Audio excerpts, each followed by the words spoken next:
Bank ವಂಚನೆ ಪ್ರಕರಣದಲ್ಲಿ ಮಾಜಿ ಸಚಿವ ಕೃಷ್ಣಯ್ಯ ಶೆಟ್ಟಿ ಸೇರಿ 4 ದೋಷಿಗಳಿಗೆ 3 ವರ್ಷ ಜೈಲು ಶಿಕ್ಷೆ ಮತ್ತು 5.25 ಲಕ್ಷ ದಂಡ ವಿಧಿಸಿ ಯಾರ್ಯಾರ್ದೋ ಹೆಸರಲ್ಲಿ ಸ್ಯಾಲರಿ ಸ್ಲಿಪ್ ಕೊಟ್ಬಿಟ್ಟು ಸಾಲ ತಗೊಂಡಿತ್ತು. ಸೊ ಆ ಕೇಸ್ನಲ್ಲಿ 30 ದಿನಗಳ ಮಟ್ಟಿಗೆ ಜಾಮೀನು ಮಂಜೂರು ಮಾಡಿದಂತಹ ಕೋರ್ಟ್ ಮೇಲ್ಮನವಿ ಸಲ್ಲಿಸಲು ಅವಕಾಶವನ್ನು ಕೂಡ ಕೊಟ್ಟಿದೆ. ಅತ್ತ ಬಿಟ್ಕಾಯಿನ್ ಹಗರಣದ ಕಿಂಗ್ ಪಿನ್ ಶ್ರೀಕಿ ಜೊತೆಗೆ ನಂಟಿರುವ ವಿಚಾರವಾಗಿ ನಲ್ಪಾಡ್ಗೆ ಎಸ್ಐಟಿ ನೋಟಿಸ್ ಕೊಟ್ಟಿತ್ತು. ನಾಳೆ ವಿಚಾರಣೆಗೆ ಬನ್ನಿ ಅಂತ ಒಂದು ದಿನ ಮೊದಲೇ ಅವರು ವಿಚಾರಣೆಗೆ ಹೋದ್ರು. ನಂಗೂ ಶ್ರೀಕಿಗೂ ಪರಿಚಯ ಇಲ್ಲ, ನಾನು ತಪ್ಪು ಮಾಡಿಲ್ಲ, ಯಾವುದೇ ಭಯ ಇಲ್ಲ ಅಂತ ಹೇಳ್ಕೊಂಡ್ರು. ಆದರೆ ಎಸ್ಐಟಿ ವಿಚಾರಣೆಗೆ ಹಾಜರಾಗೋ ಮೊದಲು ಡಿಕೆ ಶಿವಕುಮಾರ್ ಅವರ ಮನೆಗೆ ಹೋಗಿ ಮಾತನಾಡ್ತಾರೆ. ನಾಮಿನೇಷನ್ ಹಾಕಕ್ಕೆ ಮೊದಲು ದೇವಸ್ಥಾನಕ್ಕೆ ಹೋದರು, ಓಕೆ, ದರ್ಗಾಗೆ ಹೋದರು ಅಥವಾ ಚರ್ಚಿಗೆ ಹೋದರು. ಪರೀಕ್ಷೆಗೆ ಹೋಗುವುದಕ್ಕೆ ಮೊದಲು ದೇವಸ್ಥಾನದ ಬಾಗಿಲ ಹೊರಗಡೆ ನಿಂತುಕೊಂಡು ನಮಸ್ಕಾರ ಮಾಡಿಕೊಂಡು ಹೋದರು ಮಕ್ಕಳು ಅಂತಿಲ್ವಾ, ಹಾಗೆ ಇದು ಅಂತ ಇಟ್ಕೊಳ್ಳಿ. ನೆಕ್ಸ್ಟ್, ಇನ್ನು ಬೆಂಗಳೂರಿನಲ್ಲಿ 2ನೇ ಏರ್ಪೋರ್ಟ್ ವಿಚಾರ ಈಗ ಬಹಳ ಚರ್ಚೆ ಆಗ್ತಾ ಇದೆ. ಡಿಸಿಎಂ ಡಿಕೆ ಶಿವಕುಮಾರ್ ಅವರು ಇಷ್ಟು ಮಾತನಾಡಿದರೆ. ಪರಮೇಶ್ವರ್ ಅಂತ ನಿಮಗೆ ಯಾಕ್ರಿ ಈ ವಿಚಾರದ ಮಾಧ್ಯಮಗಳು ಇಷ್ಟೊಂದು ಇಂಟ್ರೆಸ್ಟ್ ಅಂತ ಕೇಳಿದ್ದಾರೆ. ನಮಗ ನೀವು ಎಲ್ಲಿ ಮಾಡಬೇಕು ಅನ್ಕೊಂಡಿದ್ದೀರಿ ಡಾಕ್ಟ್ರೇ, ಅದ್ರ ಪಕ್ಕದಲ್ಲಿ ಒಂದು ಸ್ವಲ್ಪ 10 ಎಕರೆ ಜಮೀನು ತಗೊಳ್ಳೋಣ ಅಂತ, ಅದಕ್ಕೆ ಇಂಟ್ರೆಸ್ಟ್. ಆಯ್ತಾ, ಯು ಆರ್ ಹ್ಯಾಪಿ? ನೀವೊಬ್ಬರೇ ಕಪ್ಪ ತಗೋಬೇಕು, ನಾವು ತಗೋತೀವಿ. ಹೇಳ್ರಿ, ಇನ್ನು ಮೆಟ್ರೋ ಎಲ್ಲೆಲ್ಲಿ ನಡೆಯುತ್ತೆ ಅಲ್ಲೆಲ್ಲ ಇನ್ಮೇಲೆ ಫ್ಲೈಓವರ್ ಡಬಲ್ ಡೆಕ್ಕರ್ ಫ್ಲೈಓವರ್ ಮಾಡ್ತಾರಂತೆ. ಮಾಡಬೇಕು ಅಂತ ಡೆಲ್ಲಿ ಅವ್ರ ಅಪ್ರೂವಲ್ ತಗೊಂಡು ಡಿಸಿಷನ್ ತಗೊಳ್ತೀವಿ. ಇದು ನಾವು ಸುಮ್ಮನೆ ನಾನು ಏಕಾಏಕಿ ನನಗೆ ಆಸೆ ಇರ್ಬೋದಪ್ಪ ನಮ್ಮೂರಲ್ಲಿ ಮಾಡಲಿ ಅಂತ, ಹಂಗೆಲ್ಲ ಮಾಡೋಕ್ಕಾಗಲ್ಲ. ಅದೆಲ್ಲ ಈ ಏರ್ಪೋರ್ಟ್ ಮಾಡ್ಬೇಕಾದ್ರೆ ನಾನೇ ಬಿಡದಿಯಲ್ಲಾದರೆ ಎಷ್ಟು ಪ್ರಮಾಣದಲ್ಲಿ ಅನುಕೂಲ ಆಗುತ್ತೋ ತುಮಕೂರಲ್ಲಾದರೂ ಅಷ್ಟೇ ಆಗುತ್ತೆ. ಒಂದು ನಮಗೆ ನಮ್ಮ ಬೇಡಿಕೆ ನಾವು ಇಟ್ಟಿದ್ದೇವೆ ಅಷ್ಟೇ, ಅದಕ್ಕೆ ಚರ್ಚೆ ಮಾಡಿ ಗೊಂದಲ ಸೃಷ್ಟಿ ಮಾಡುವ ಅಗತ್ಯ ಇಲ್ಲ. ನೀವು ಕೂಡ ಅದ್ರ ಬಗ್ಗೆ ಚರ್ಚೆ ಯಾಕೆ ಮಾಡಕ್ಕೆ ಹೋಗ್ತೀರಾ? ನಾನು ಚರ್ಚೆ ಮಾಡಲ್ಲಪ್ಪ ನಾಳೆಯಿಂದ. ಹಂಗಾರೆ ಕರೆಕ್ಟಾಗಿ ಎಲ್ಲಾಗತ್ತೆ ಅಂತೇಳಿ ನಾನು ಜಮೀನು ತಗೋಬೇಕು. ನೀವು ಒಬ್ಬೊಬ್ರು ಯಾಕೆ ತಗೋತೀರಿ?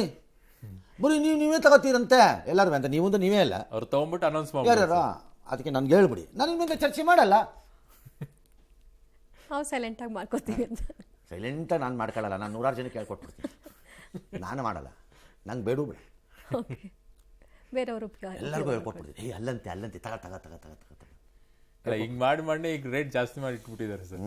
ಅಲ್ಲ, ನಿಮ್ಗೆ ಯಾಕೆ ಇಂಟ್ರೆಸ್ಟ್ ಅಂದರೆ, ನಮಗೆ ಇಂಟ್ರೆಸ್ಟ್ ಇಲ್ಲದೆ ಯಾರಿಗೆ ಇಂಟ್ರೆಸ್ಟ್ ಇರಬೇಕು? ಎಲ್ಲಿ ಆಗುತ್ತೆ, ಎಲ್ಲಿ ಏರ್ಪೋರ್ಟ್ ಆಗುತ್ತೆ ಅನ್ನೋದನ್ನು ಯಾರಿಗೆ ಇಂಟ್ರೆಸ್ಟ್ ಇರಬೇಕು?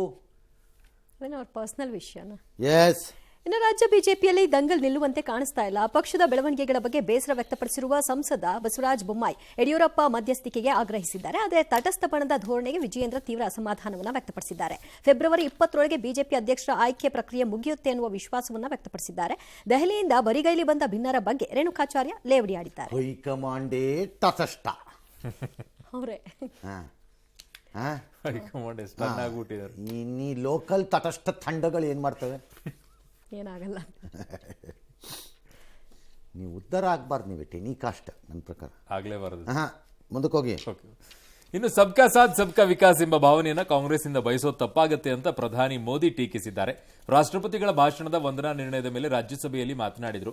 ಮುರ್ಮು ಭಾಷಣವನ್ನು ಕೊಂಡಾಡಿದ್ರು. ಪ್ರಜೆಗಳ ಉನ್ನತಿಗಾಗಿ ನಮ್ಮ ಯೋಜನೆಗಳು ಇರುತ್ತವೆ, ಆದರೆ ಇದನ್ನು ಕಾಂಗ್ರೆಸ್ನಿಂದ ಬಯಸೋಕೆ ಆಗಲ್ಲ. ಅವರ ಚಿಂತನೆಯ ಮಿತಿಯನ್ನ ದಾಟಿದ್ದು ಅಂತ ಹೇಳಿದ್ದಾರೆ. ಏನ್ ಮಾತಾಡಿದ್ರೆ ನೋಡ್ಬೋಣ. ಏನಿಲ್ಲ, ಅಂಬೇಡ್ಕರ್ಗೆ ಭಾರತ ರತ್ನ ಕೊಡ್ಲಿಲ್ಲ ಕಾಂಗ್ರೆಸ್ನವರು, ಈಗ ಮಾತ್ರ ಭೀಮ್ ಅಂತಾರೆ, ಕೈಯಲ್ಲಿ ಪುಸ್ತಕ ಇಟ್ಕೊಂಡು ಓಡಾಡ್ತಾರೆ. ಸಂವಿಧಾನದ ಪುಸ್ತಕ ಹಿಂಗಂತಾರೆ. ಅವ್ರದ್ದು ಹೇಳಿಲ್ಲ ಹಿಂಗಂತಾರೆ ಅಂತ ನಾನು ಹೇಳ್ತಿರ್ತೀನಿ. ಭೀಮ್ ಸ್ವಲ್ಪ ಆ್ಯಡ್ ಮಾಡ್ಕೊಳ್ಳಿ ಆಯ್ತಾ? ಎಲ್ಲ ಹೇಳ್ಕೊಂಡು ಬಂದಿದ್ದು. ಅಮೆರಿಕಾಯಿಂದ ಟ್ರಂಪ್ ಕೈಗೆ ಬೇಡಿ ಹಾಕಿ ಕಾಲಿಗೆ ಕೊಳ ಹಾಕಿಬಿಟ್ಟು ಕಳಿಸ್ಬಿಟ್ಟ ಅಂತ ಏನು ತಕಪಕ್ಕ ಕುಣಿತಿದ್ದೀರಲ್ಲ ಬೆಂಕಿ ಮೇಲೆ ನಿಂತಂಗೆ. ಎಮರ್ಜೆನ್ಸಿನಲ್ಲಿ ಜಾರ್ಜ್ ಫರ್ನಾಂಡಿಸ್ಗೆ ಕೋಳ ಹಾಕಿ ನಿಲ್ಲಿಸಿದ್ರಲ್ಲ, ಯಾವನವನು ನಿಲ್ಲಿಸ್ತವನು ಅಂತ ಕೇಳಿದ್ರು. ಅವ್ರ ಸಂಸತ್ ಸದಸ್ಯ ಅವತ್ತು ಸಂಸತ್ ಸದಸ್ಯರಿಗೆಲ್ಲ ಕೋಳ ಹಾಕಿದ್ರಲ್ಲ, ಅವತ್ತು ಹೇಗಿತ್ತು ಅಂದ್ರು. ಹುಡುಕಿ ಒಳಗಡೆ ಹಾಕಿ ಇದನ್ನ ಡಿಫೆಂಡ್ ಮಾಡೋದು ಬೇಡ ನಾವು, ಅದಲ್ಲ. ಲತಾ ಮಂಗೇಶ್ಕರ್ ತಮ್ಮ ನಿಮ್ಮನ್ನು ಅಪೋಸ್ ಮಾಡ್ದ ಅಂತ ಅವನು ಬ್ಯಾನ್ ಮಾಡಿದ್ರಲ್ಲ. ದೇವಾನಂದ ಮೂವಿಗಳನ್ನ ಅಳ್ಳಾಡಕ್ ಬಿಡ್ಲಿಲ್ವಲ್ಲ.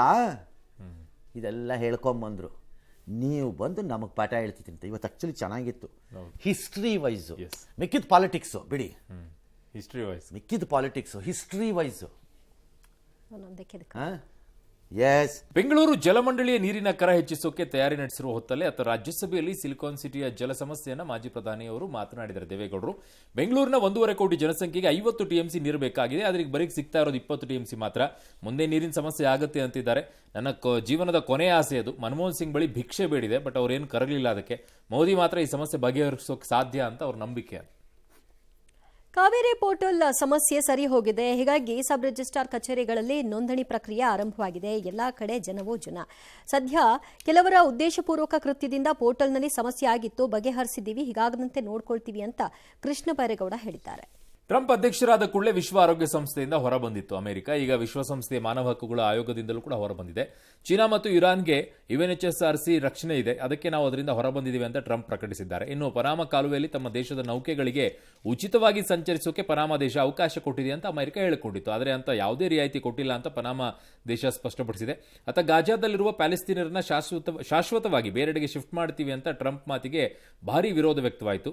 ಈ ಬೆನ್ನಲ್ಲೇ ಗಾಜಾ ಪುನರ್ನಿರ್ಮಾಣ ಆಗುವವರೆಗೆ ಮಾತ್ರ ಪ್ಯಾಲೆಸ್ತೀನರನ್ನ ತಾತ್ಕಾಲಿಕವಾಗಿ ಶಿಫ್ಟ್ ಮಾಡ್ತೀವಿ ಅಷ್ಟೇ ಅಂತ ಅಮೆರಿಕ ಈಗ ಸ್ಪಷ್ಟನೆ ಕೊಟ್ಟಿದೆ. ಇನ್ನು ಟ್ರಂಪ್ ಅವರ ಪೇಔಟ್ ಆಫರ್ಗೆ ಸ್ಪಂದಿಸಿ 40,000 ಸರ್ಕಾರಿ ನೌಕರರು ತಮ್ಮ ಉದ್ಯೋಗಕ್ಕೆ ರಾಜೀನಾಮೆಯನ್ನ ಕೊಡೋಕೆ ಮುಂದಾಗಿದ್ದಾರೆ.